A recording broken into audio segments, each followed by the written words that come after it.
Bahkan acaranya dalam rangka ulang tahun polisi tanggal 1 Juli, tanggal 1 Juli, nanti ton polisi memperingati hari ulang tahun.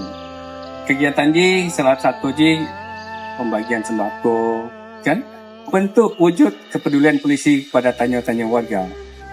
Orangnya kamu teruk kena ya pergi masjid, pergi penan kuburan. Jadi kamu lagi hana mandum lejit kamu hoi kena bapak ibu, hanya perwakilan yang soja. Insyaallah tahun ke mungkin ulang tahun polisi agaknya mungkin acara sini.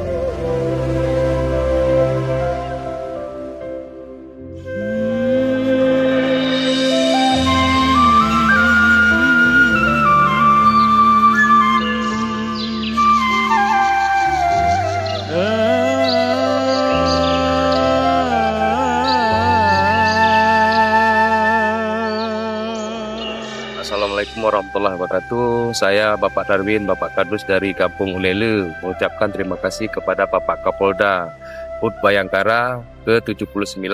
Sekali lagi saya minta terima kasih kepada Bapak Kapolda.